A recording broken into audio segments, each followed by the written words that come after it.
नमस्कार दोस्तों, आप सभी का हमारे यूट्यूब चैनल में स्वागत है। हम पढ़ रहे थे इतिहास में हमारा पहला चैप्टर हो चुका था जिसे बोलते हैं पाषाण काल। आज पढ़ेंगे हम सिंधु घाटी सभ्यता या सैंधव सभ्यता के बारे में जानकारी देखते हैं। आइए स्टार्ट करते हैं। तो हमारा जो चैप्टर का नाम है वो है सैंधव सभ्यता एवं संस्कृति। तो इसके बारे में हम जानकारी नॉलेज लेंगे। तो आइए स्टार्ट करते हैं यहाँ से।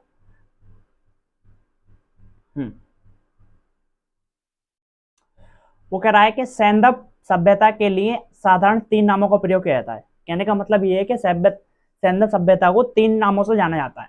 नंबर 1 सिंधु घाटी सभ्यता, सिंध सभ्यता, सिंधु घाटी की सभ्यता और हड़प्पा सभ्यता। तो कहने का मतलब ये है कि सिंधु घाटी सभ्यता को या सैंधव सभ्यता को कितने नामों से जाना जाता है? तो कितने नामों से जाना जाता है? 3 नामों से जाना जाता है। सिंध सभ्यता, सिंधु घाटी सभ्यता और हड़प्पा सभ्यता। अब आगे पढ़ते हैं। वो कह रहा हड़प्पा सभ्यता की खोज 1921 में हुई थी। 1921 में हुई थी। किसने की थी? किसके निर्देशन में हुई थी? जॉन मार्शल ने। और किसने करी थी? दयाराम साहनी ने। तो हड़प्पा सभ्यता की खोज कब हुई थी? 1921 में हुई थी। किसने करी थी? दयाराम साहनी ने करी थी। किसके निर्देशन पर करी थी? जॉन मार्शल के। हो गया इतना क्लियर? अब दोबारा से देखते हैं। सिंध सभ्यता को कितने कितने नामों से जाना जाता है? 3 नामों से जाना जाता है। सिंध सभ्यता, सिंधु घाटी और हड़प्पा सभ्यता। हड़प्पा सभ्यता की खोज 1921 में जॉन मार्शल के नेतृत्व में किसने करी थी? ये करी थी हमारे पास दयाराम साहनी ने। आगे देखते हैं। वो कह रहा है हड़प्पा पाकिस्तान के पंजाब प्रांत के मांटगोमरी जिले में स्थित है। तो क्वेश्चन आएगा कि हड़प्पा कहाँ स्थित है? तो हड़प्पा कहाँ स्थित है? पाकिस्तान में स्थित है। और पाकिस्तान में भी कहाँ स्थित है? पंजाब प्रांत के एक क्या पड़ता है? मांटगोमरी जिला पड़ता है। कौन सा पड़ता है? मांटगोमरी जिले में स्थित है। और वर्तमान में जो मांटगोमरी का जो नाम है वो क्या नाम है? साहिबाल। क्या नाम है? साहिबाल। हाँ, तो फिर देखते हैं। हड़प्पा जो कहाँ पड़ता है? पाकिस्तान में पड़ता है। और पाकिस्तान में भी कहाँ पड़ता है? एक मांटगोमरी जिला है, वहां पड़ता है। और मांटगोमरी जिले का वर्तमान में क्या नाम कर दिया है? साहिबाल। जबकि मोहनजोदड़ो कहाँ पड़ता है? सिंध के लरकाना जिले में स्थित है। अब एक पड़ता है हड़प्पा और एक पड़ता है मोहनजोदड़ो। तो मोहनजोदड़ो कहाँ पड़ता है? सिंध में पड़ता है वो भी पाकिस्तान में ही है, वो भी पाकिस्तान में। और सिंध के कहाँ पड़ता है? लरकाना में। हड़प्पा कहाँ पड़ता है? मांटगोमरी जिले में। और मोहनजोदड़ो कहाँ पड़ता है? सिंध के लरकाना जिले में। आगे देखते हैं। पिक्कड़ महोदय ने, ये थे पिक्कड़ महोदय ने हड़प्पा और मोहनजोदड़ो को एक विस्तृत साम्राज्य की जुड़वा राजधानी कहा था। तो क्वेश्चन ये आएगा कि हड़प्पा और मोहनजोदड़ो को जुड़वा राजधानी किसने कहा था? ये कहा था पिगट ने। किसने कहा था? पिगट ने। एक द्वारा बार रिवाइज मारते हैं। सिंधु घाटी सभ्यता को 3 नामों से जाना था। सिंध सभ्यता, सिंधु घाटी सभ्यता और हड़प्पा सभ्यता। हड़प्पा सभ्यता की खोज 1921 में हुई थी। किसने की थी? जॉन मार्शल के नेतृत्व में दयाराम साहनी ने। हड़प्पा जो पड़ता है वो पाकिस्तान में पड़ता है। कहाँ पड़ता है? मांटगोमरी जिले में। और मांटगोमरी का प्रेजेंट का नाम क्या है? साहिबाल। अब आता है मोहनजोदड़ो। मोहनजोदड़ो कहाँ पड़ता है?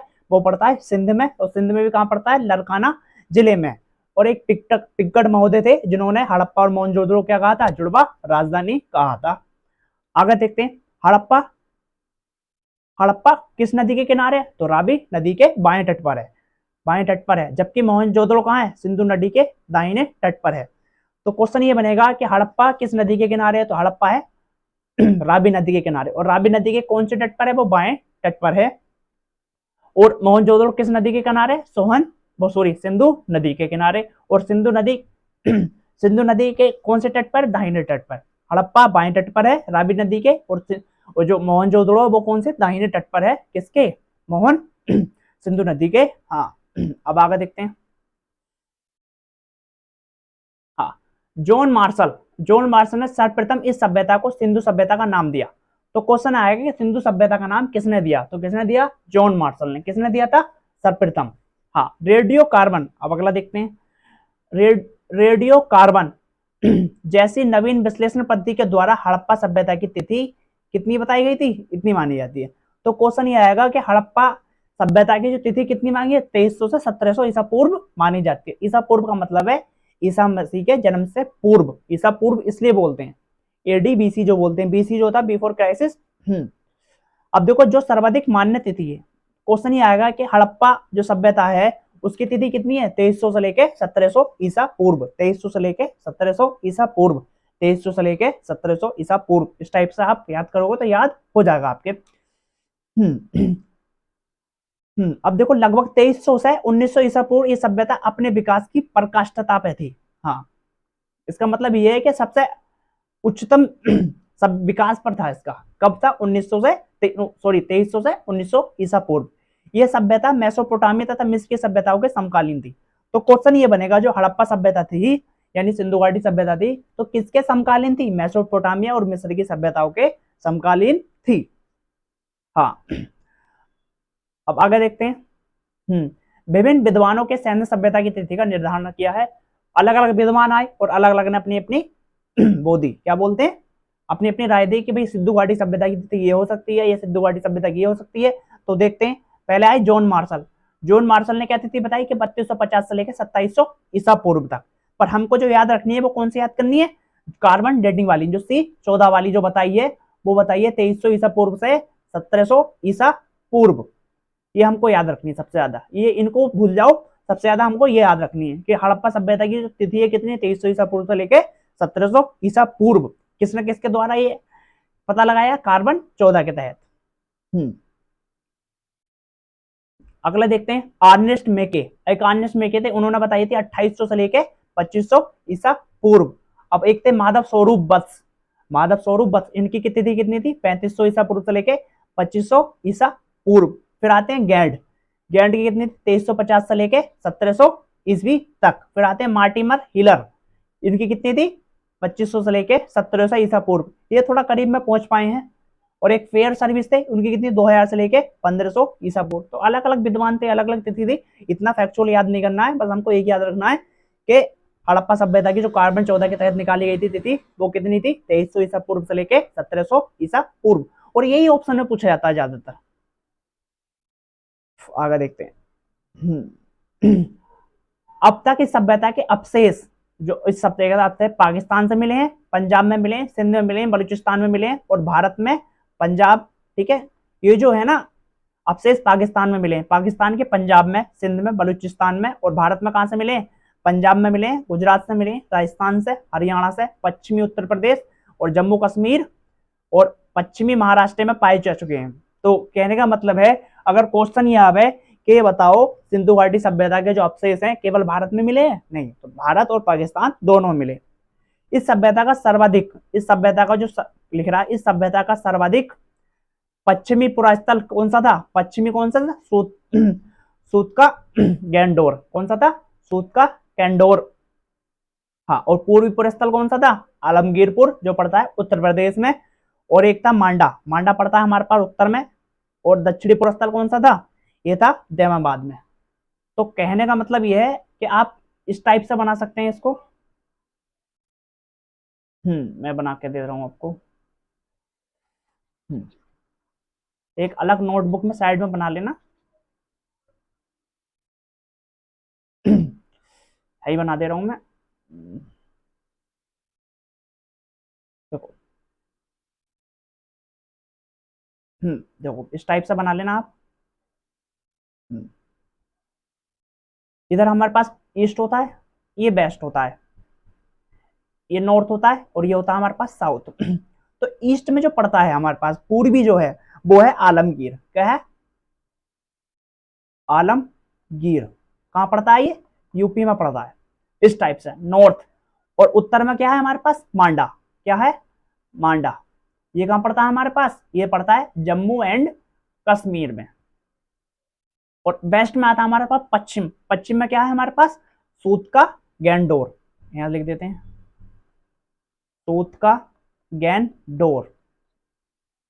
और साउथ में हमारे पास क्या पड़ता है, ये पड़ता है हमारे पास दैमाबाद। दैमाबाद कहां पड़ता है, वो है महाराष्ट्र में, दैमाबाद। तो इस टाइप से एक नोटबुक में साइड में बना लेना कि साउथ में हमारे पास क्या पड़ता है, साउथ में पड़ता है हमारे पास दैमाबाद। और दैमाबाद कहां पड़ता है हमारे पास, महाराष्ट्र में। और उत्तर का जो सिरा है, उत्तर का जो सिरा है वो कौन सा है, मांडा। और जो ईस्ट का जो सिरा है वो है आलमगीरपुर जो पड़ता है यूपी में। और सूत का डोर कहां पड़ता है, ये पड़ता है पाकिस्तान में। पाकिस्तान में कहां पड़ता है, बलूचिस्तान में। तो इस टाइप से आप लिख के इसको साइड में नोटबुक में नोट कर सकते हैं। बाकी जितने हाईलाइट कर रहा हूँ वो पॉइंट आप लिख लेना नोट्स में।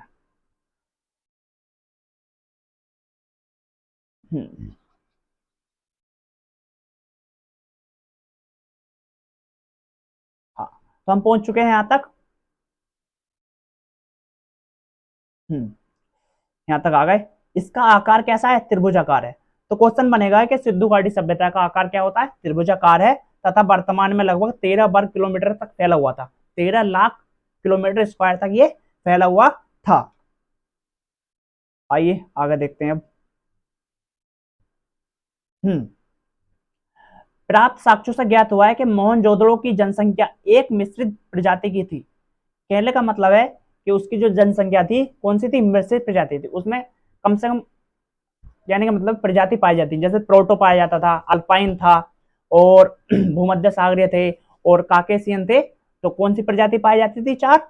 एक तो देखो लिख रहा होगा इसमें, कम से कम 4 प्रजाति पाई जाती थी।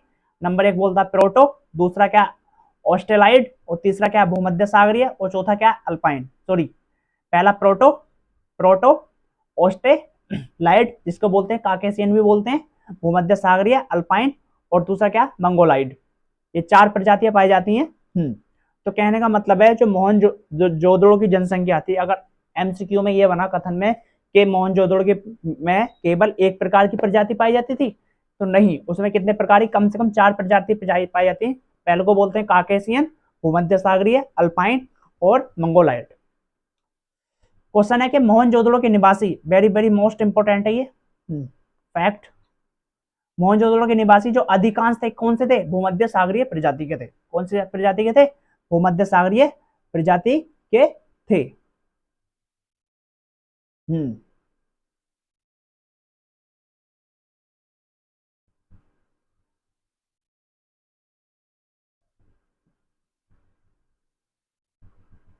अब देखते हैं आगे।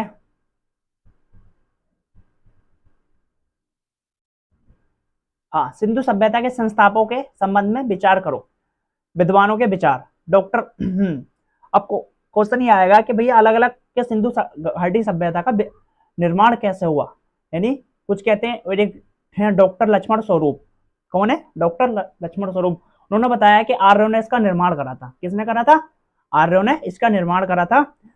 कोई और एक होता है गार्डन चाइल्ड, एक है गार्डन चाइल्ड और मार्टिमर हिलर। इन्होंने बताया कि भैया इसका निर्माण जो किसने करा है, वो करा है सुमेरियन ने। किसने करा है? सुमेरियन ने। और राखाल दास बनर्जी ने बताया है कि इसका भैया द्राविड़ ने करा है। तो अलग अलग विद्वान है और अलग अलग मत है। तो हमको याद कर लेंगे। लक्ष्मण दास ने क्या बताया था? कि आर्यों ने निर्माण करा था। गार्डन चाइल्ड और मार्टिमर हिलर ने बताया कि इनका भाई निर्माण किसने करा था सिंधु घाटी सभ्यता का?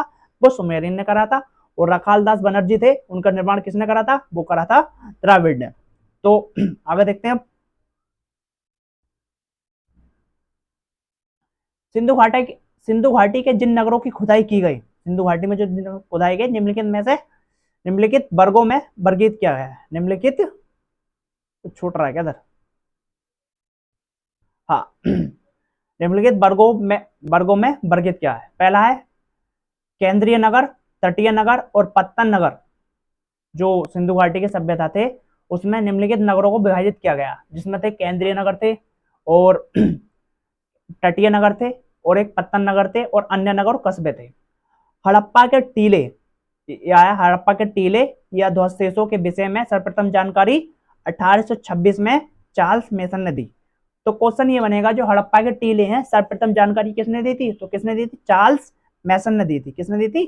चार्ल्स मेसन ने दी थी। कब दी थी? 1826 में। और हड़प्पा की खोज किसने की थी? वो की थी दयाराम साहनी ने। कब की थी? 1921 में। किसके नेतृत्व में? जॉन मार्शल की। और हड़प्पा कहाँ पड़ता है? पाकिस्तान में पड़ता है ये। आगे देखते हैं। वर्ष 1920-21 में दयाराम साहनी के नेतृत्व में पंजाब के पाकिस्तान के तत्कालीन मांटगोमरी, कहां पड़ता है ये? मांटगोमरी जिले में पड़ता है। में संप्रति साहिवाल जिले में रावी नदी के बाएं तट पर स्थित हड़प्पा का सर्वेक्षण आरंभ हुआ। कब हुआ था? 1921 में। दिख रहा है? वर्ष 1920 से लेकर 19 माधव स्वरूप वत्स ने तथा 1946 में मार्टिन हिलर ने व्यापक स्तर पर उत्खनन किया। तो क्वेश्चन ये बन सकता है कि हड़प्पा सभ्यता की खोज या उत्खनन में केवल जो उत्खनन किया था वो दयाराम साहनी ने किया था? तो नहीं, उसमें कौन कौन साथ थे? एक तो माधव स्वरूप थे, और कौन से थे? Mortimer Wheeler. ये 3 थे जिन्होंने हड़प्पा सभ्यता की, ये देखो, जो 1921 में किसने कहा था? हमारे पास दयाराम साहनी ने, और 1934 में माधव स्वरूप ने, और 1946 में किसने करा था? मार्टिमर हिलर ने व्यापक स्तर पर क्या था? उत्खनन कार्य किया। कौन सी नदी किनारे? रावी नदी किनारे और बाएं तट पर स्थित है। हड़प्पा से प्राप्त 2 टीले, हड़प्पा से जो प्राप्त हुए हैं 2 टीले, 2 टीले में पूर्वी टीले को क्या बोलते हैं? नगर टीला, और पश्चिमी टीले को क्या बोलते हैं? दुर्ग टीला के नाम से संबोधित किया गया। कहने का मतलब है हड़प्पा में हमें कितने टीले मिले थे? 2 टीले मिले थे, जिसे पूर्वी टीले को क्या बोलते थे हम? नगर टीला, और पश्चिमी टीले को क्या बोलते थे हम? दुर्ग टीला। यहाँ से 6-6 कक्षों की, यहाँ से 6-6 कक्षों की 2 पंक्तियों से निर्मित कुल 12 कक्षों के अन्नागार के अवशेष प्राप्त हुए हैं। तो भैया देखो, हड़प्पा से अभी तक क्या क्या मिल चुके हैं? 2 टीले मिले, एक पूर्वी टीला और एक पश्चिमी टीला। पूर्वी टीले को बोलते हैं हम नगर टीला, और पश्चिमी टीले को बोलते हैं दुर्ग टीला। और कुल 12 कक्षों वाला एक क्या मिला है वहां पे? एक अन्नागार मिला है। क्या मिला है? अन्नागार, जिसमें अन्न रखते हैं। आगे देखते हैं, फिर कह रहे हैं हड़प्पा के सामान्य आवास क्षेत्र में दक्षिण में एक ऐसा कब्रिस्तान स्थित है। तो कहने का मतलब यह है कि हड़प्पा के दक्षिण में क्या है? एक कब्रिस्तान है, जिसे समाधि 37 नाम दिया गया। तो क्वेश्चन ये बनेगा कि समाधि 37 किससे संबंधित है? तो समाधि 37 किससे संबंधित है? वो संबंधित है हमारे पास हड़प्पा से। नगर की रक्षा के लिए पश्चिम की ओर स्थित दुर्ग टीले को हीलर ने माउंट एबी की संज्ञा दी है। जो हमारे पास 2 टीले मिले थे, एक दुर्ग टीला जो पश्चिम में मिलता है, और एक नगर टीला। हाँ, तो दुर्ग टीले को क्या नाम दिया गया है? माउंट एबी। क्या नाम दिया गया है? माउंट एबी। किसने दिया है? ये दिया है हमारे पास हीलर ने। किसने दिया है? हीलर ने। और इनका इसके अतिरिक्त यहाँ से प्राप्त कुछ अन्य महत्वपूर्ण अवशेषों में एक बर्तन पर बने मछुआरे का चित्र। क्या क्या मिले? टीले मिल चुके हैं, यहाँ से अंडागार मिल गया, और एक बर्तन पर मिले क्या? मछुआरे का चित्र मिला है, शंख का बना बैल मिला है, शंख का बना बैल, और स्त्री के गर्भ से निकलता, वेरी वेरी मोस्ट इंपोर्टेंट, स्त्री के गर्भ से निकला हुआ पौधा, जिसे बोलते हैं हम उर्वरता की देवी। क्वेश्चन ये बनेगा कि उर्वरता की देवी का जो वो मिला है हमारे पास चित्र या मूर्ति, वो कहां से मिली है? हड़प्पा से मिली है। और पीतल का बना इक्का गाड़ी कहां से मिली है? हड़प्पा से मिली है। और ईंटों के, ये कई बार पूछा जाता है, ईंटों के वृत्ताकार चबूतरे कहां से मिले हैं? हड़प्पा से। गेहूं तथा जौ के दोनों अवशेष हमें प्रमुख अवशेष यहां से मिले हैं। अगला देखते हैं हम यहां से। सिंधी भाषा में मोहनजोदड़ो का साप्ताहिक अर्थ है। वो हड़प्पा खत्म हो गया, अब चल रहा है हमारे पास मोहनजोदड़ो। तो मोह क्या है? इसको क्या बोलते हैं? मृतकों का टीला भी कहते हैं। ये कहाँ स्थित है? सिंध प्रांत में। कहाँ स्थित है? लरकाना जिले में। हाँ, और इसकी खोज किसने की थी? राखालदास बनर्जी। और उसकी किसने की थी? उसकी की थी दयाराम साहनी ने। कब की थी? 1921 में। और मोहनजोदड़ो कब की थी? 1922 में। हाँ, मोहनजोदड़ो का सर्वाधिक उल्लेखनीय स्मारक क्या है? बेहद स्नान घर। और वहां से क्या मिले थे? अन्नागार मिले थे। यहाँ से क्या मिले? बहुत बड़े बड़े क्या मिले? स्नान घर मिले हैं। जिसकी लंबाई कितनी है? 55 मीटर। और चौड़ाई कितनी है? इसकी लंबाई दक्षिण से लगभग, यह चौड़ाई पश्चिम की ओर लगभग 33 मीटर है। इसके मध्य निर्मित स्नान कुंड की लंबाई इतनी दे रखी है, और इतनी, ये 11 मीटर और 7 मीटर और 2 मीटर है। विशाल स्नान कर धर्मस्थान संबंधी स्नान के लिए थे। जब कोई बड़ा यज्ञ या भवन कुछ भी होता था, धर्म स्नान होता था धर्म से संबंधित, तो स्नान के लिए बनाया गया था। आगे देखते हैं। वो कह रहा है कि जॉन मार्शल जो है तत्कालीन विश्व का एक आश्चर्यजनक का निर्माण कहा। जॉन मार्शल ने किसे तत्कालीन विश्व का आश्चर्यजनक निर्माण कहा? वो स्नान घर को। स्नान घर किससे संबंधित है? वो है मोहनजोदड़ो से। अब वो कह रहे हैं कि सिंधु सभ्यता में अभिलेख युक्त मोहरें सर्वाधिक मोहनजोदड़ो से मिली हैं। तो क्वेश्चन ये बनेगा कि सर्वाधिक मोहरें हमें कहां से प्राप्त हुई हैं? तो सर्वाधिक मोहरें जो हमें प्राप्त हुई हैं वो हुई हैं मोहनजोदड़ो से। कहां से हुई है प्राप्त? हमें मोहनजोदड़ो से। और विशाल अन्नागार भी मिले हैं यहाँ से मोहनजोदड़ो से। विशाल स्नानघर भी मिले हैं और अन्नागार भी मिले हैं। और हड़प्पा से क्या मिला? खाली अन्नागार मिला विशाल। और क्या मिले? टीले मिले हैं, तो पूर्वी टीले, पश्चिमी टीले। जिसको पूर्वी को बोलते हैं नगर टीले और दुर्ग टीले।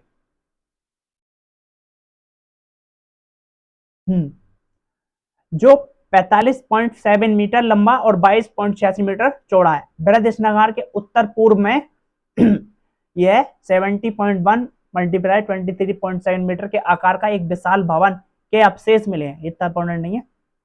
हाँ, संबंध में पुरोहित वास का था और पुरोहित का विद्यालय स्थित था। हाँ, तो क्वेश्चन ये बनेगा कि पुरोहित का विद्यालय कहाँ स्थित था? वो हुआ था स्नान घर के पास एक पीछे को, वहां स्थित था, मोहनजोदड़ो में स्थित था। मोहनजोदड़ो की प्रमुख विशेषता कि उसमें क्या, उसकी सड़कें थी। और हड़प्पा सभ्यता की क्या विशेषता थी? वहां पर सर्वाधिक सर्वाधिक क्या मिली थी? मोहरें मिली थी। सर्वाधिक अभिलेख युक्त क्या मिली थी? उन मोहरों पर कुछ ना कुछ लिखा हुआ था, किसी का चित्र बनना था, कुछ भी बन सकता था। और इसकी जो मोहनजोदड़ो की सर्वाधिक विशेषता है, वहां पे क्या मिली थी? सड़कें मिली थी। क्या मिली थी? सड़कें। आगे देखते हैं। हम्म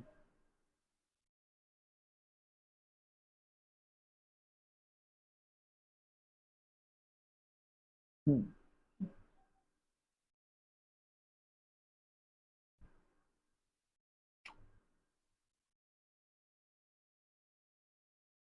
हाँ, मीटर चौड़ी थी, जिसे राजपथ कहा गया। क्या क्या गया? राजपथ किया गया था।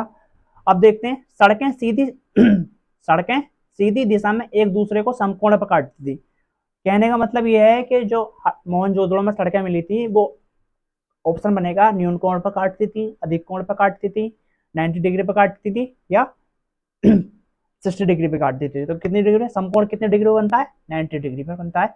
तो किस डिग्री पे काटती थी? 90 डिग्री पर। हाँ, नगर में अनेक वर्गाकार और चतुर्भुज खंडों के विभाजित करती थी। नगर को काय में विभाजित की? वर्गाकार में और चतुर्भुजकार में। ठीक है। हाँ, वर्ग और चतुर्भुज एक ही होते हैं। वर्ग में क्या होता है? आमने सामने की भुजाएं बराबर होती हैं। सॉरी, आयत में होती हैं। वर्ग में क्या होती है? प्रत्येक भुजा बराबर होती है। सड़कों के एक दूसरे को समकोण पर काटने को ऑक्सफोर्ड सर्कस नाम दिया गया। जब सड़कें एक दूसरे पर काटती है तो उसको क्या बोलते हैं? ऑक्सफोर्ड सर्कस नाम दिया गया। मोहनजोदड़ो को पश्चिमी भाग में स्थित दुर्ग टीले को क्या बोलते हैं? स्तूप टीला कहा गया। मोहनजोदड़ो के जो पश्चिमी भाग में स्थित था, उसको क्या बोला गया? स्तूप टीला बोला गया। क्योंकि यह कुषाण शासकों के एक स्तूप का निर्माण कराया था। क्योंकि यहाँ पर क्या, कुषाण शासकों ने क्या था? एक निर्माण कराया था। मोहनजोदड़ो से प्राप्त अन्य अवशेषों में कांसे की बनी नृत्य की मूर्ति। तो क्वेश्चन ये बनेगा कि कांसे की बनी जो नृत्य की मूर्ति है, कहां से प्राप्त हुई है? हाँ, कहां से प्राप्त हुई है? वो है कांसे की बनी। ये बहुत इंपॉर्टेंट है, पूछा गया है कांसे से बनी नृत्य की मूर्ति नारी कहां से प्राप्त हुई है? तो वही है मोहनजोदड़ो से। और पुजारी की मूर्ति मुद्रा पर अंकित पशुनाथ की, हाँ, शिव की मूर्ति। तो मुद्रा पे एक अंकित थे पशुनाथ, जिसके आगे बगल में भैंसों से खड़े थे, उसकी मूर्ति मिली है। कुंभकारों के 6 भट्टे, सूती कपड़ा, हाँ, सूती कपड़ा, हाथी का कपालखंड, गले गले हुए तांबे के ढेर, सीपी की बनी हुई पटरी। वेरी वेरी मोस्ट इंपोर्टेंट कि सीपी की बनी हुई पटरी कहां से प्राप्त हुई है? ये हुई है मोहनजोदड़ो से। और अंतिम स्तर पर बिखरे हुए कुएं से प्राप्त नरकंकाल, घोड़े के दांत एवं गीली मिट्टी और कपड़े के साक्ष्य मिले हैं। तो क्वेश्चन ये बनेगा कि ये बताओ, घोड़े के जब दांत मिले हैं तो घोड़े से परिचित होंगे वो, तभी तो दांत मिले हैं, दबाया होगा उसे। हाँ, तो क्वेश्चन ये बनेगा कि हड़प्पा सभ्यता के लोग घोड़े से परिचित थे? तो परिचित थे। ये शायद बना हुआ है यूपीएससी में क्वेश्चन। मोहनजोदड़ो से लगभग 130 किलोमीटर दक्षिण पूर्व में स्थित चहुंदड़ो की खोज सर्वप्रथम 1921 में मजूमदार ने की थी। हाँ, चहुंदड़ो की खोज किसने की थी? ये की थी मजूमदार ने। और देखो, 1921 में किसने की थी? दयाराम साहनी ने। और 1922 में कितनी? राखाल दास ने। और 1931 में की थी मजूमदार ने। किसकी खोज की थी? चहुंदड़ो की खोज। चहुंदड़ो की खोज किसने की थी? मजूमदार ने। किसने की थी? मजूमदार ने। कब की थी? 1931 में। 21, 22, 31, 21, 22, 31, इस टाइप से याद करोगे तो याद हो जाएगा आपके। और 1935 से 36 में इसका उत्खनन मेके ने किया था। फिर भैया मेके आ गए, कब करा था? 35 में। यह सैन्य संस्कृति के अतिरिक्त प्राक हड़प्पा संस्कृति, जिसे झूकर और झांकर संस्कृति कहते हैं, ये सैन्य संस्कृति के अतिरिक्त इसको क्या बोलते हैं? प्राक हड़प्पा संस्कृति, जिसे झूकर या झांगर संस्कृति कहते हैं, के अवशेष मिले हैं। संभवतः ये औद्योगिक केंद्र था। औद्योगिक केंद्र कौन था? चहुंदड़ो। कौन था? चहुंदड़ो का। ये मड़ीकरी मोहर बनाने। क्वेश्चन ये आएगा कि बताओ सिंधु घाटी सभ्यता का जो औद्योगिक केंद्र था वो कौन सा था? हड़प्पा, मोहनजोदड़ो, चहुंदड़ो और राखाल, वो सॉरी लिख देना बनावली। तो कौन था? चहुंदड़ो। वो बहुत बहुत इंपॉर्टेंट है ये वाली बात जो लिखी हुई है। औद्योगिक केंद्र कौन सा था? वो था चहुंदड़ो। ये मड़ीकरी मोहर बनाने, भार माप के बटखरे बनाने का काम करता था। मैके ने यहाँ से मनका बनाने का कारखाना तथा भट्टी प्राप्त की है। तो मनका बनाने का कारखाना कहाँ से मिला है? वो मिला है हमें चहुंदड़ो से। ये क्योंकि एक औद्योगिक केंद्र था और इसकी खोज कब की थी? 1931 में। किसने की थी? मजूमदार। मैं इसलिए बार बार रिपीट कर रहा हूँ कि आपको याद हो जा और जा। ठीक है, मैं एनालाइज इसलिए ज्यादा से ज्यादा करा रहा हूँ कि आपको वीडियो का कम से कम 70 से 80% आपको याद हो जाए, और एक बार आप राइट करेंगे तो सभी याद हो जाएगा। यहाँ से प्राप्त अवशेषों के प्रमुख अलंकृत हाथी मिला है, यानी कड़ा हुआ हाथी मिला है, खिलौने मिले, कुत्ते के बिल्ली का पीछा करते हुए पद चिन्ह मिले। वेरी वेरी मोस्ट इंपोर्टेंट है ये कि कुत्ते बिल्ली का पीछा करते हुए कुत्ता, जो बिल्ली का जो पीछा कर रहा है कुत्ते का, कि अब जो पद चिन्ह है वो कहाँ से मिले हैं? तो कहाँ से मिले हैं? वो मिले चहुंदड़ों से। हाँ, सौंदर्य प्रसाधन के प्रयुक्त lipstick, very very most important, कि लिपस्टिक के साक्ष्य हमें कहाँ से मिले हैं? वो मिले चहुंदड़ों से। यानी सौंदर्य प्रसाधनों में प्रयुक्त होने वाली लिपस्टिक कहाँ से मिले? तो हड़प्पा सभ्यता की बात है कि सजना समन्ना भी अच्छे तरह से जानते थे। अब देखते हैं, ये बहुत इंपॉर्टेंट है। चहुंदड़ों में एकमात्र पुरस्थिल है जहां पर बकराकार ईंटें मिली हैं। तो बकराकार ईंटें कहां से मिली है? चहुंदड़ों से मिली है। अब देखो, बिल्ली का पीछा करते हुए कुत्ते के प्रमुख मिले हैं, और मनके बनाने का कारखाना यहाँ से मिला है। चहुंदड़ों से कितना याद करना है हमको। और लिपस्टिक मिला है, सौंदर्य प्रसाधन।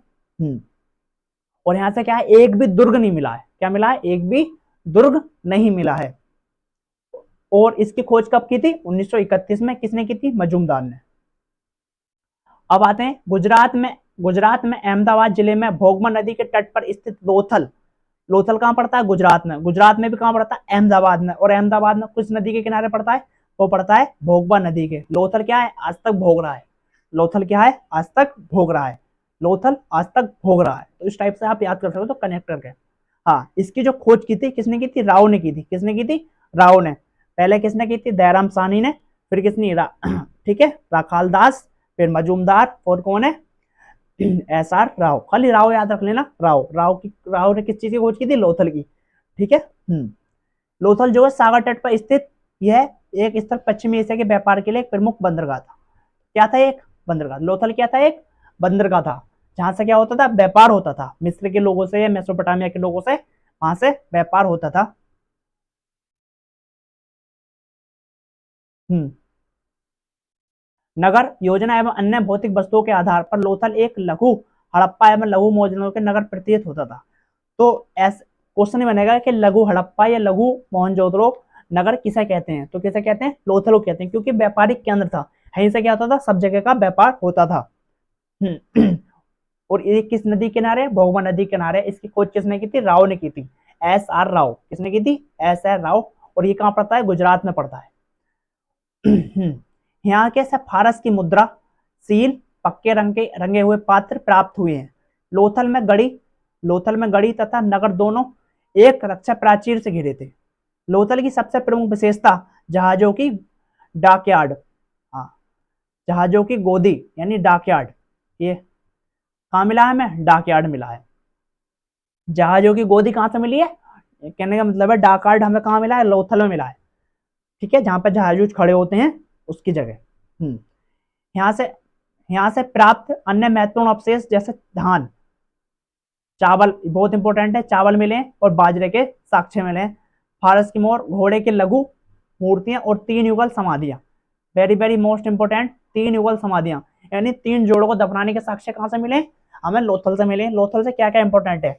धान के साक्ष्य मिले और बाजरे के साक्ष्य मिले। और जो वहां पे जो उनकी जो मुद्राएं थी पक्के रंग से रंगी जाती थी, और इसको क्या बोलते थे? लघु मोहनजोदड़ो बोलते हैं और लघु हड़प्पा भी बोलते हैं।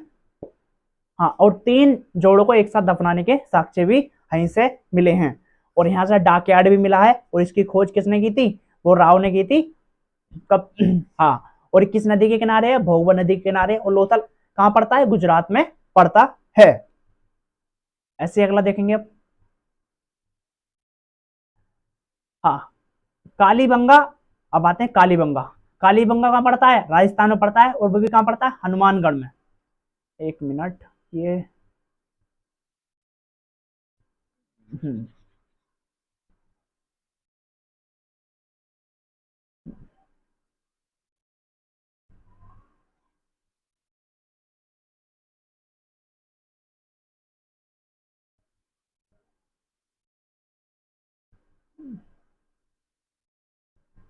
हम्म कालीबंगा कहाँ पड़ता है? राजस्थान में। लोथल कहाँ पड़ता था? गुजरात में। कालीबंगा कहाँ पड़ता है? राजस्थान में। कहाँ पड़ता है? राजस्थान में। और इसकी जो खोज की थी, किसने की थी? अमलानंद ने की थी। किसने की थी? अमलानंद ने। तो देखो, सबसे पहले जो खोज हड़प्पा की खोज किसने की? दयाराम साहनी। फिर आया हमारे पास मोहनजोदड़ो। मोहनजोदड़ो की खोज किसने की थी? मोहनजोदड़ो की खोज की थी हमारे पास वो है राखाल दास ने। फिर आता हमारे पास क्या आता है? मैं भूल गया। फिर आता हमारे पास मजूमदार ने खोज की थी, किसकी? वो चहुंदड़ो की शायद, निकल गया मेरे दिमाग से। और लोथल की खोज लोथल की नहीं की, और कालीबंग की खोज किसने की थी? अमला नंद ने की थी। किसने की थी? अमलानंद। ज्यादा ज्यादा रिपीट करोगे तो याद हो जाएगा।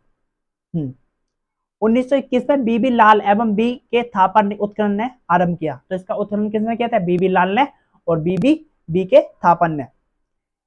ये पूर्वी और पश्चिमी टीला अलग अलग सुरक्षा प्राचीर से घिरे थे। इसका जो पूर्वी टीला था और पश्चिमी टीला था, अलग अलग सुरक्षा के हिसाब से बनाए गए थे। और पश्चिमी दिशा में स्थित दुर्ग वाले टीले पर सैन्य सभ्यता के नीचे प्राक सैन्य संस्कृति के पूरा अवशेष प्राप्त हुए हैं। प्राक सभ्यता से पहले की जो सैन्य सभ्यता थी उसके अवशेष प्राप्त हुए हैं। मोहनजोदड़ो से मोहनजोदड़ो के भवन पक्की ईंटों के बने थे, जबकि कालीबंगा के भवन कैसे थे? कच्ची ईंटों के साक्ष्य। तो कच्ची ईंटों के साक्ष्य कहाँ से मिले हैं? कच्ची ईंटों से भवन जो बनाए जाते थे वो कहाँ बनाए जाते थे? वो बनाए जाते थे कालीबंगा में। और पक्की ईंटों के कहाँ बनाए जाते थे? वो बनाए जाते थे मोहनजोदड़ो में। देखते हैं फिर।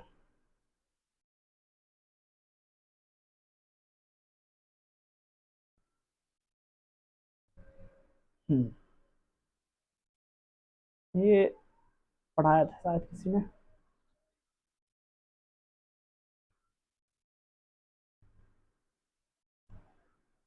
हम्म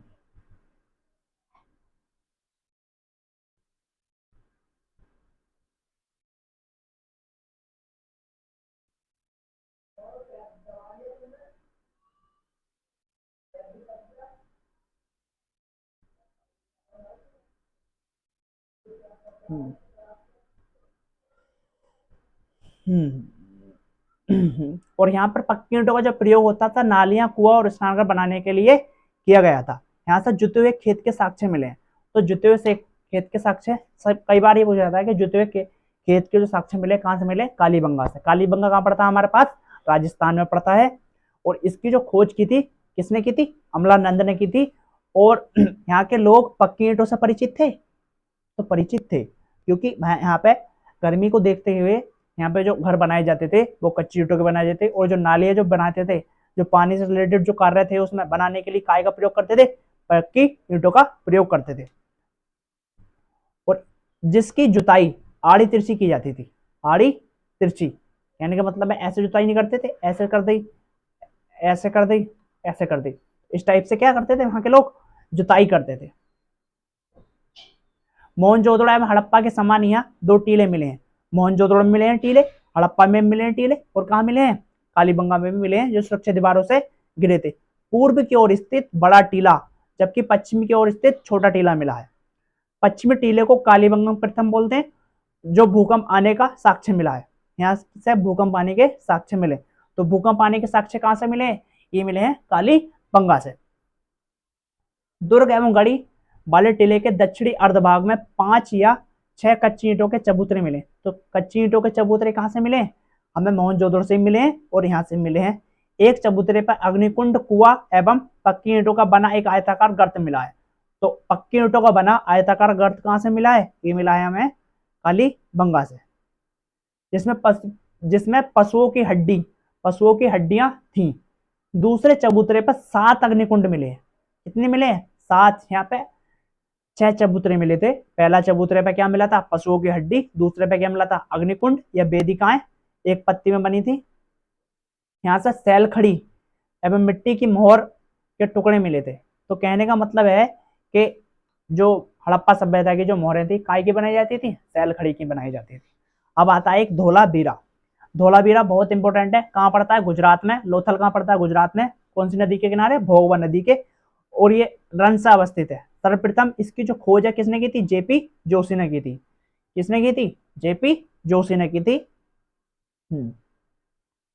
वर्ष 1921 में दौरान आर.एस. बिष्ट द्वारा व्यापक पैमाने पर उत्खनन कार्य किया गया और यह नगर कैसा था? आयताकार बना था। कौन बना था?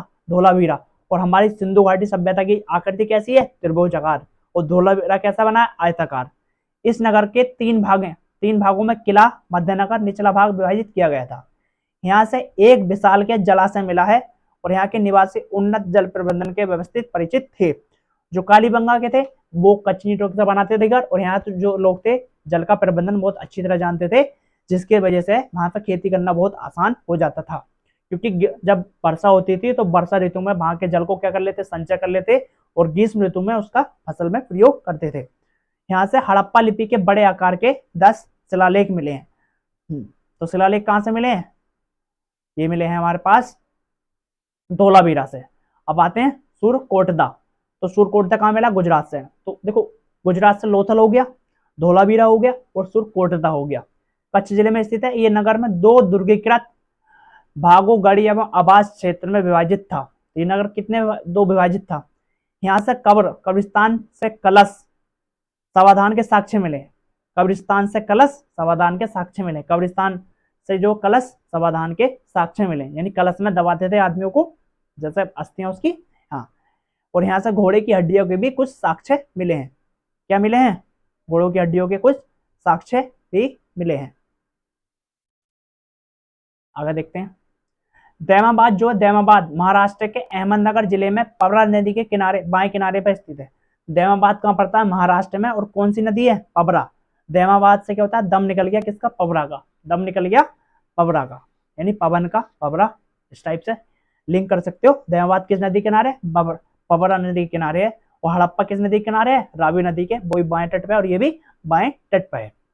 ये सैंध सभ्यता का सबसे दक्षिणी स्थल है। मैंने बताया था ना, दक्षिणी। पूर्वी क्या था? दक्षिणी ये है हमारे पास, ठीक है। और उत्तर कौन सा था? वो था मांडा, जो जम्मू कश्मीर में पड़ता है। यहाँ से रथ चलाते हुए मनुष्य, रथ के साक्ष्य कहाँ से मिले? दैमाबाद से। सांड, गैंडे की आकृतियां प्राप्त हुई हैं। यहाँ से कुछ मृदभांड, सैंधव लिपि और एक मोहर, तस्तरी, प्याले आदि के साक्ष्य प्राप्त हुए हैं। अब आता है हमारे पास राखी गढ़ी। राखी गढ़ी, राखी का क्या है? घाघरा। राखी क्या है? घाघरा पहनती है। तो घग्गर नदी के किनारे है ये। कहाँ पड़ता है? हरियाणा में। कहाँ पड़ता है ये? हरियाणा में। यानी राखी को क्या पसंद है? घाघरा। तो घग्गर नदी के किनारे स्थित है। कहाँ पड़ता है? हरियाणा में। इसकी खोज किसने की थी? सूरजभान ने। राखी और सूरज ने राखी को घाघरा ला के दिया। इस टाइप से सूरज ने राखी को घाघरा ला के दिया, तो सूरजभान ने इसकी खोज की। राखी घाघरा नदी के किनारे, यानी घग्गर नदी के किनारे। इस टाइप से लिंक कर सकते हो, जो आपको याद करने में, यानी मेमोरी टाइम अच्छा हो जाएगा आपका। लॉन्ग टर्म के लिए आपको याद हो जाएगा। नवीनतम शोधों के अनुसार सबसे बड़ा सैंधव स्थल है, ठीक है। ये क्या है? सबसे बड़ा सैंधव स्थल है। फिर आता है रोपड़। रोपड़ किस नदी किनारे है? सतलज रोपड़ी। सतलज क्या है? रोपड़ी। सतलज रोपड़ी। सतलज रोपड़ी। तो सतलज किस नदी किनारे है? रोपड़ के। और राखी को क्या पसंद है? घाघरा, ठीक है। और लोथल किस किनारे है? भोगबा। लोथल के आज तक भोग रहा है। और इसका आधुनिक नाम क्या है? रूपनगर। तो क्वेश्चन ये बनेगा कि रूपनगर किसका नाम है? तो रूपनगर है भैया रोपड़ का नाम। इसकी जो खोज की थी वो की थी बीबी लाल ने, ठीक है। हाँ, सतलज रोपड़ी बीबी लाल के कारण। सतलज जो थी वो रोपड़ी थी किसके कारण? बीबी लाल के कारण। हाँ, इसकी खुदाई करवाई और यहाँ से मृतभांड, सैलखड़ी की मोहर, चाट के बटकेरे, एक छुरा, तो तांबे के बाण और कुल्हाड़ी आदि प्राप्त हुए हैं। यहाँ से मनुष्य के साथ पालतू कुत्ता, यहाँ से मनुष्य के साथ पालतू कुत्ता ये बहुत इंपॉर्टेंट है। हाँ, साक्ष्य मिले हैं। तो भैया पालतू मनुष्य के साथ कुत्ता दफनाने के साक्ष्य कहाँ से मिले हैं? ये मिले हैं रोपड़ से। कहाँ से मिले हैं? रोपड़ से। रोपड़ कहाँ पड़ता है? गुजरात, सॉरी, पंजाब में पड़ता है। और रोपड़ किस नदी के किनारे? सतलज के। और इसकी खोज किसने की थी? बीबी लाल सिंह। बीबी लाल सिंह के चक्कर में सतलज क्या करी थी? रो पड़ी थी। इस टाइप से याद कर सकते हैं। और ऐसी घाघरा किसको पसंद है? घाघरा बताओ, लिंक करो ऐसी। मैंने बताया था ना। हाँ, सूरज ने राखी को घाघरा दिया। राखी को क्या पसंद है? राखी गढ़ी, सूरजवान और घग्गर नदी बाएं तट पर है। रंगपुर गुजरात। रंगपुर कहाँ पड़ता है? गुजरात में। गुजरात में देखो कौन कौन पर लोथल पड़ रहा है। हाँ, कच्छ, धोलावीरा। हाँ, और एक गुजरात में सौराष्ट्र क्षेत्र में स्थित है। यहाँ से प्राक हड़प्पा और हड़प्पा उत्खनन सभ्यता के साक्ष्य मिले हैं। यहाँ से प्राप्त वनस्पति अवशेष के आधार पर कहा जा सकता है कि यहाँ के लोग चावल, बाजरा एवं ज्वार की खेती करते थे। तो सबसे पहले जो क्या किसकी खेती करते थे यहाँ के लोग? ज्वार की। ज्वार के बाद चावल, चावल के बाद बाजरा। देखते हैं फिर आगे। अगला पेज है।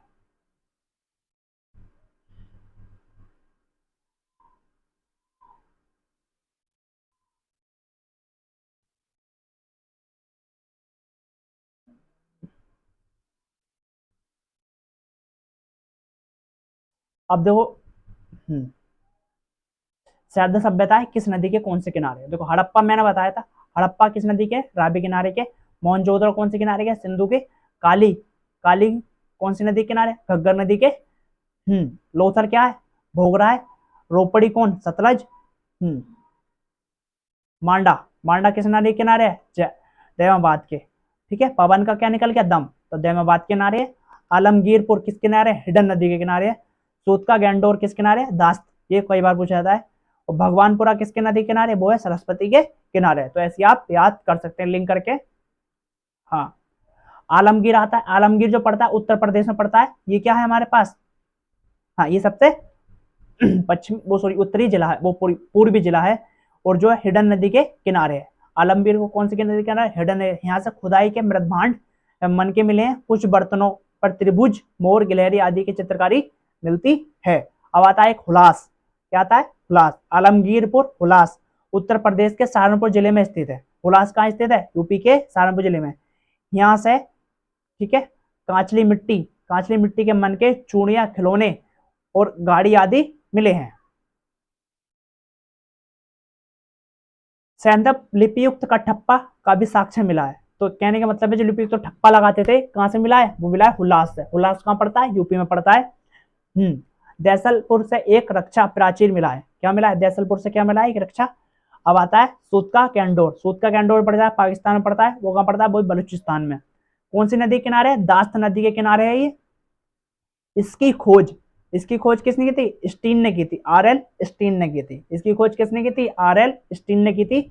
इसका दुर्ग एवं प्राकृतिक चट्टान के ऊपर स्थित था।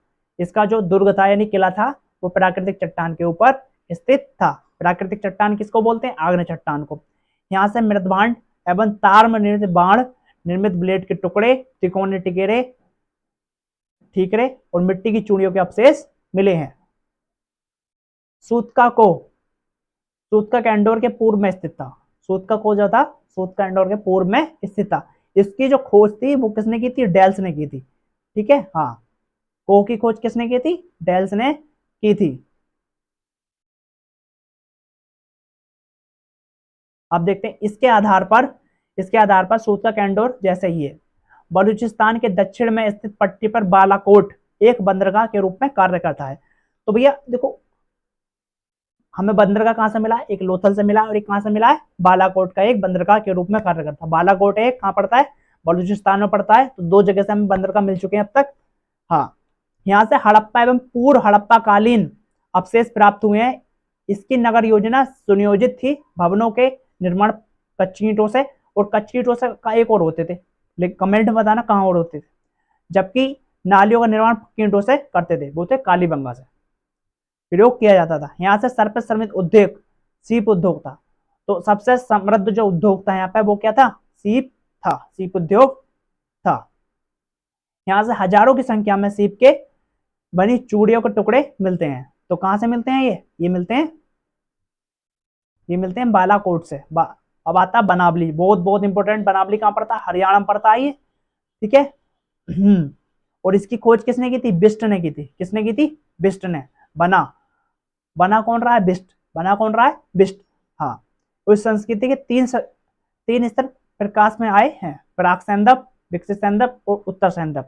यहाँ की सड़कें जो हैं तारांकित भागों में विभाजित थी। कैसी भागें थी? ठीक है, सड़कों पे क्या होते थे? तारांकित बनते थे। जैसे आज की सड़कों पे होते हैं ना वाइट वाइट पट्टियां, तो ऐसी बनते थे। ठीक है, यहाँ से मोहरे, बटखरे, लाजवर्द, कार्नेलियन के मन के हल की आकृति। हल क्वेश्चन बनेगा कि हल के साक्ष्य कहां से मिले? ये मिले हमें बनावली से।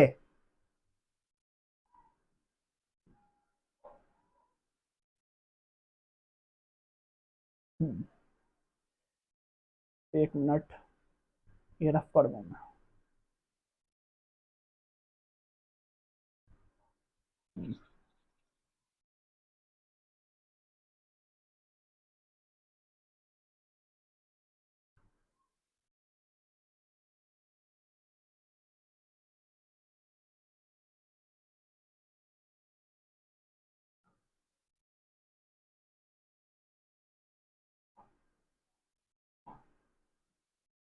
हम्म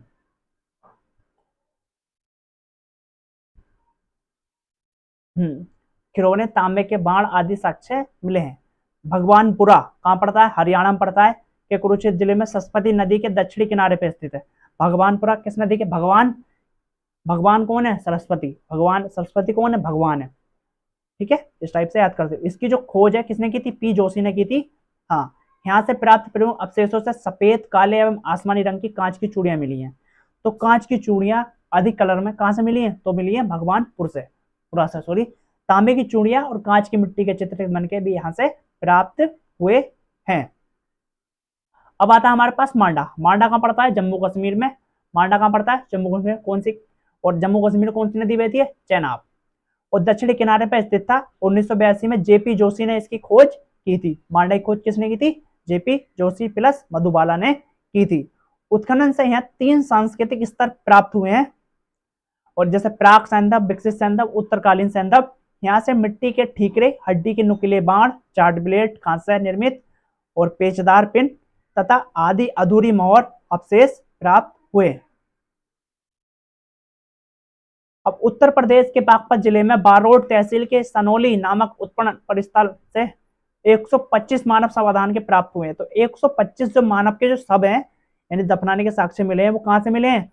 वो मिले हैं मांडा से।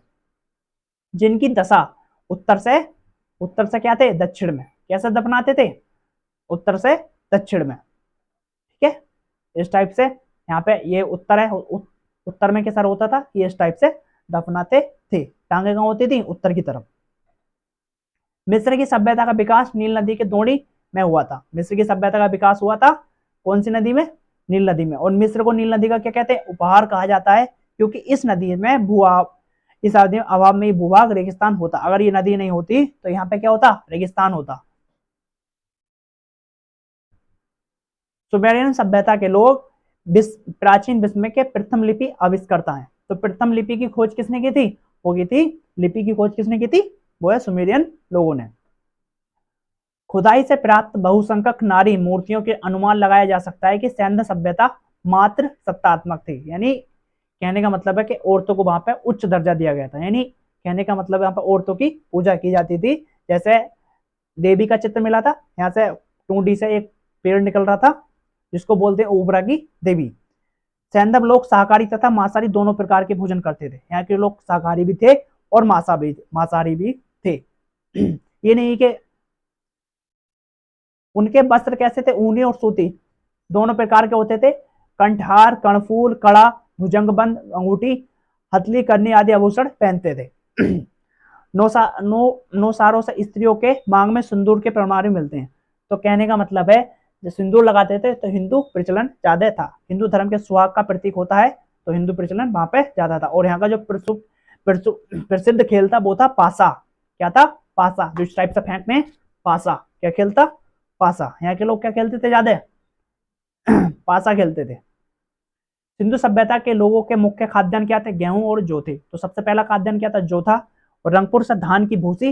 रंगपुर से क्या मिला है हमें? धान की भूसी। और लोथल से क्या मिले? चावल के साक्ष्य। और लोथल से हमें क्या मिला है? बंदरगाह।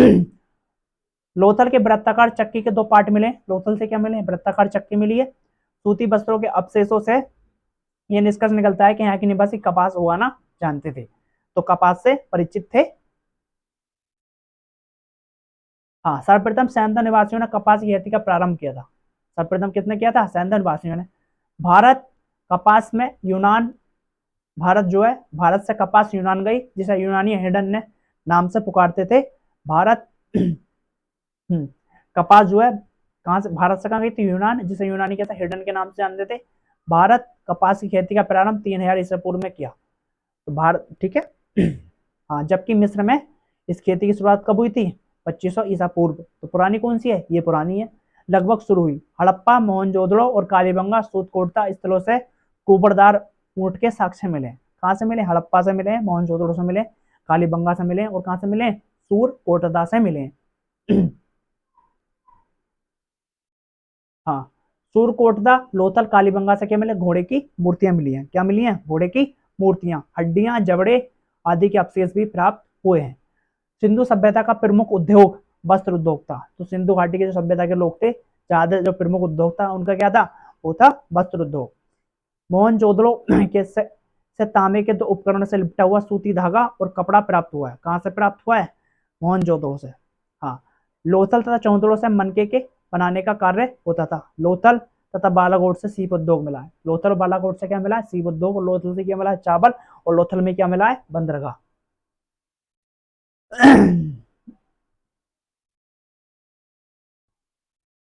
हम्म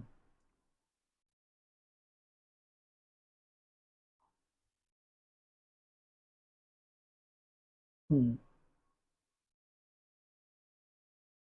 अब कुछ दे रखा है, जैसे प्रमुख धातु एवं प्राप्ति स्थल कौन सा क्या से मिला है? तांबा। तांबा हमें कहाँ से मिला है? खेतड़ी से। खेतड़ी कहाँ पड़ता है? राजस्थान में। और कहाँ से मिला है? बलूचिस्तान में। और लाजबर्द, लाजबर्द होता है कहाँ से मिला है? बदख्शान कहाँ पड़ता है? अफगानिस्तान से। तो जो हमारी हड़प्पा सभ्यता कहाँ कहाँ फैली थी? पाकिस्तान, अफगानिस्तान, ईरान, ठीक है, फैली जो उसका प्रसार था। और फिरोजा और टीन कहाँ से मिला है? ईरान से मिला है। चांदी के साक्ष्य कहाँ से मिले? राजस्थान की जावर अजमार खानों से मिले, और अफगानिस्तान से क्या मिले? सीसा कहाँ से मिला? अफगानिस्तान से और अजमेर से। शिलाजीत कहाँ से मिलता था हमें? हिमालय से। और गोमोत कहाँ से मिलता था? वो मिलता था हमें गुजरात से।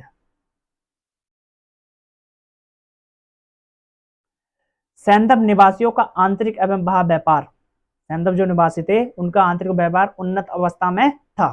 सिक्कों का तो प्रचलन नहीं था। सिंधु घाटी सभ्यता में सिक्कों का प्रचलन नहीं था। वहां पे क्या था? बार्टर सिस्टम था। क्या था? क्रय विक्रय के लिए क्या किया जाता था? वस्तु विनिमय किया जाता था। तो ऑप्शन बनेगा कि सिंधु घाटी सभ्यता के लोग, ठीक है, एक दूसरे से व्यापार करने के लिए सिक्कों का उपयोग करते थे। तो गलत है। किसका उपयोग करते थे? वस्तुओं का। वस्तु विनिमय था। लोथल एवं मोहनजोदड़ो से हाथी दांत के बने तराजू मिले हैं। तो हाथी दांत के जो बने तराजू है कहाँ से मिले हैं? लोथल और मोहनजोदड़ो। लोथल से ही चावल मिले हैं, और लोथल से ही सीपी उद्योग मिले हैं। और उनके बाट प्रमुख घनाकार होते थे। और इनके जो बांटते थे कैसे होते थे? मुख्यतः घनाकार होते। कुछ बाट बेलनाकार भी होते थे, ढोलाकार भी होते थे, वर्तुलाकार भी प्रकार के होते थे। सारगोन युगीन सुमेरियन लेख से ज्ञात होता है कि मेलुआ और दिलमुन और मगन के साथ मेसोपोटामिया का क्या था? व्यापारिक संबंध है। ठीक है। जो हड़प्पा सभ्यता के कौन कौन से संबंध थे? मेलुआ से था, दिलमुन से था, मगन से था, और कहाँ थे? मेसोपोटामिया से व्यापारिक संबंध है। मेलुआ की पहचान सिंध क्षेत्र से की गई। दिलमुन की पहचान फारस की खाड़ी से बहरीन से की गई। दिलमुन कहाँ पड़ता है? हमें ये पड़ता है फारस की खाड़ी, बहरीन में पड़ता है। मेलुआ पड़ता है सिंध क्षेत्र बोलते हैं उसको। और अभिलेखों के दिलमुन से साफ सुथरे नगरों का प्रश्न, ठीक है, साफ सुथरे नगरों का स्थान, सूर्योदय का क्षेत्र, हाथियों का देश कहा जाता है। किसे कहा जाता है? दिलमुन को। मिस्र के साथ व्यापारिक संबंध का पता लोथल से प्राप्त मम्मी की आकृति से पता चलता है। तो मिस्र से भी हड़प्पा सभ्यता के क्या थे? व्यापारिक संबंध थे। और इसका पता कहाँ से चलता है? लोथल से प्राप्त मम्मी। तो मम्मी कहाँ से प्राप्त हुई है हमें? लोथल से। अगला देखते हैं। सैन्य सभ्यता में मूर्तिकला, वास्तुकला, उत्कीर्ण कला और मृदभांड कला आदि से उन्नत होने के प्रमाण मिले हैं। मोहनजोदड़ो में एक संयुक्त पशुपति की एक मूर्ति प्राप्त हुई है, पशु की मूर्ति प्राप्त हुई है, जिसमें जिसमें के शरीर तो उसका काय का भेड़ का, शरीर काय का भेड़ का, और सिर काय का सूंडदार हाथी का। तो कहां से प्राप्त हुई है? मोहनजोदड़ो से प्राप्त हुई है। हड़प्पा की पाषाण मूर्तियां दो सिर वाली हुई हैं, दो सिर रहित मानव मूर्तियां उल्लेखनीय हैं। धातु मूर्तियां लुप्त मोम और मधुशिक्ष विधि यानी लॉस्ट बैग से बनाई जाती थी। धातु जो मूर्तियां होती थी वो कैसे बनाई जाती थी? लॉस्ट बैग से बनाई जाती थी। मोहनजोदड़ो से प्राप्त नर्तकी की कांस्य की मूर्ति, तो नर्तकी की कांस्य की मूर्ति हमें कहां से प्राप्त हुई है? मोहनजोदड़ो से हुई है, स्टार्टिंग में बताया था मैंने। और लोथल से कुत्ते एवं कालीबंगा से ताम्र मूर्ति प्राप्त हुई है। चौंदड़ो से प्राप्त इक्का गाड़ी, चौंदड़ो से क्या प्राप्त हुई है? हमें इक्का गाड़ी और एवं बैलगाड़ी की मूर्तियां उल्लेखनीय हैं। ब्रह्म मूर्तियां पुरुषों, स्त्री और पशुपूर्ति की प्राप्त हुई हैं। मानव मूर्तियां अधिकतर स्त्रियों की प्राप्त हुई हैं। तो हड़प्पा सभ्यता में यानी सिंधु घाटी सभ्यता में अधिकतर मूर्तियां किसकी प्राप्त हुई हैं? तो स्त्रियों की प्राप्त हुई हैं। सर्वाधिक ब्रह्म मूर्तियां पशु पक्षियों से प्राप्त हुई है। अब सैंदव काल में सर्वाधिक मोहरें किसकी सैलखड़ी की बनी थी? तो सैंदव काल में सर्वाधिक मोहरें किस चीज की बनी थी? सैलखड़ी की बनी थी। इसके अतिरिक्त कांचनी मिट्टी, चाट, गोमोद मिट्टी आदि की बनी मोहरें थी। तो इसके अतिरिक्त काय की बनती थी? कांचनी मिट्टी की बनती थी, गोमत की बनती थी और बनती थी। अधिकांश मोहरें वर्गाकार एवं चौकोर थी। अधिकांश मोहरें कैसी थी? वर्गाकार और चौकोर थी। कुछ मोहरें कैसी थी? घनाकार, गोलाकार और बेलनाकार थी। सिंधु सभ्यता की मोहरें का सर्वाधिक अंकन श्रृंगी बैलों पर मिलता है। सिंधु घाटी की जो सभ्यता थी उस पर जो चित्र बनते हैं मोहरों पर, क्या मिलते हैं? एक श्रृंगी बैल क्या मिलते हैं? एक श्रृंगी बैलों का चित्रण मिलता है। उसके बाद दो कुबड़ वाले, ठीक है, बाद कुबड़ वाले बैलों का साक्ष्य मिलता है।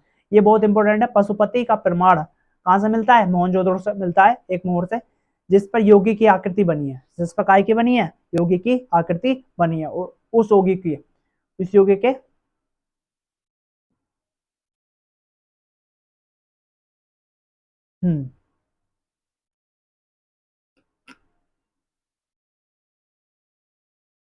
हाँ, उस योगी के दाईं ओर क्या है? बाघ है और हाथी। उस योगी के दाईं ओर क्या है? बाघ और हाथी। और बाईं ओर क्या है? गेंडा और भैंसा। चित्र क्या? एक योगी की मूर्ति प्राप्त हुई है जिसके बाईं ओर क्या है? हाथी और बाघ बैठा है, और दूसरी ओर क्या बैठा है? बाईं ओर गेंडा और भैंसा बैठा है, और दो हिरन भी बने हुए हैं। योगी के सिर पर क्या बना है? एक त्रिशूल बना है। सिर पर क्या बना है? त्रिशूल जैसा आभूषण है, तथा इसके 3 मुख हैं। इसके कितने मुख हैं? 3 मुख हैं। मार्शल महोदय ने इसे रुद्र शिव का संबंधित किया है। सैंदव मृदभांड मुख्यतः लाल एवं गुलाबी रंग के थे। कुछ मृदभांडों के रंग यानी बर्तनों लाल रंग से रंगकर काली रेखाओं का चित्र बनाए गए। मृदभांड यानी बर्तन जो होते हैं। कुछ बर्तनों पर मोर, कुछ बर्तनों पर मोर बनना, हिरण बनने, कछुआ, मछली, गाय, बकरा, पीपल, नीम, खजूर, केला आदि का अंकन किया है। मृदभांडों में मर्तबान, कटोरे, तस्तियां, थालियां प्रमुख हैं। स्त्री पुरुष दोनों के आभूषण पहनते थे। वहां पर लोग क्या कहते थे? स्त्री भी पहनते थे आभूषण और पुरुष भी पहनते थे। सोने चांदी के अतिरिक्त हाथी दांत, शंख आदि भी आभूषण तैयार किए जाते थे। सैंधव सभ्यता में मातृ देवी की पूजा प्रमुख थी। सैंधव सभ्यता के लोग किस पर पूजा करते थे? मातृ देवी की पूजा करते थे। हड़प्पा से प्राप्त एक स्त्री की मूर्ति से उसके गर्भ से निकला एक पौधा, मैंने बताया था स्टार्टिंग में, इसको बोलते हैं देवी। ठीक है, देवी धरती की मूर्ति या उग्रता की देवी मानते थे उसको। इसकी पूजा उसी तरह करते थे जिस प्रकार मिर्च के लोग नील देवी की पूजा करते हैं।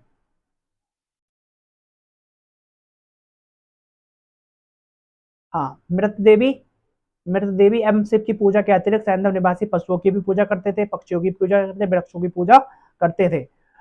लोथल, कालीबंगा, बनावली से पुरस्थलों से अग्निकुंड एवं यज्ञ वेदिका के साक्ष्य मिले हैं। लोथल से भी मिला है अग्निकुंड, कालीबंगा से भी मिला है, बनावली से मिला है। इन जगह से क्या मिले हैं? हमें अग्निकुंड मिले हैं।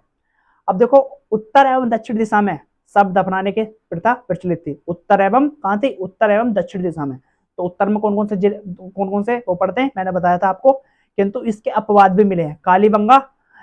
कालीबंगा में शव दक्षिण से उत्तर, रोपड़ में पश्चिम से पूर्व, और लोथल में सबकी अलग अलग दिशा थी, दिशा में प्राप्त हुए थे। आंशिक समाधिकरण के उदाहरण बहालपुर से मिलते हैं। आंशिक समाधिकरण कहां से मिलता है हमें? बहालपुर से मिलता है। अब आते हैं सैंधव सभ्यता के विनाश के कारण। कुछ इतिहासकारों के अपने अपने मत हैं कि भैया सैंधव सभ्यता, हमारी सिंधु घाटी सभ्यता था, उसका विनाश कैसे हुआ, कैसे ही पूरी सभ्यता खत्म हो गई। तो कुछ कहते हैं कि भैया बाढ़ आई होगी, कुछ कहते हैं कि बाढ़ आई होगी, जिनका कथन है मार्शल कहते हैं कि भाई बाढ़ आई होगी, सब डूब गए और सब मर गए। तो मैके कहते हैं, आर.एस. राव कहते हैं। तो इससे कितने लोग सहमत हैं? 3 लोग सहमत हैं। कुछ कहते हैं भैया बाढ़ का तो चलो मानते हैं कि चलो बाढ़ आई होगी, फिर कहते हैं कुछ आर्य कहते हैं भैया आर्यों ने आक्रमण, चलो मान लिया आर्यों ने आक्रमण किया होगा तो कोई बचता होगा या सभी खत्म हो गए? इसमें तो सभी खत्म हो गए थे। तो गार्डन चाइल्ड थे, मार्टिमर थे, हीलर थे, स्टुअर्ट पिकर्ट थे। जलवायु परिवर्तन, जलवायु आर.एन. स्टील ने बताया था कि जलवायु, अम्लानंद ने बताया था कि भैया जलवायु परिवर्तन हुआ होगा। और भूतात्विक परिवर्तन हुआ होगा, यानी कुछ ने बताया भैया भूस्खलन हुआ होगा या आपदा आई होगी कोई, जिसके कारण जमीन फट गई होगी, भूकंप आया होगा, जिससे क्या होगी पूरी ऐसा करके पलट गई। हाँ, ये किसने कहा था? एमआर साहनी ने, एच.टी. लैम्ब्रिक ने कहा था और डेल्स ने कहा था। कोई कहते हैं भैया महामारी आई होगी, जिससे कि पूरे गांव के गांव तो पहले दबाव हो जाते थे महामारी कारण, जैसे प्लेग आता था, बुखार आता था, ठीक है, और बहुत बीमारियां फैलती थी, चेचक फैलता था, तो उससे क्या होते थे सब लोग तबाह हो जाते थे। के.आर. कैनेडी ने कहा था। और अदृश्य गोर्ज यानी एक गड्ढे का निर्माण होता, उसमें क्या चली गई होगी, तो किसने बताया? तिमी देव ने बताया था ये। और इसके क्वेश्चन है ये कराएंगे अगली वीडियो में। मिलते हैं फिर अगली वीडियो में। धन्यवाद। अगर आपको वीडियो पसंद आई हो तो लाइक करें, सब्सक्राइब करें, ज्यादा से ज्यादा शेयर करें।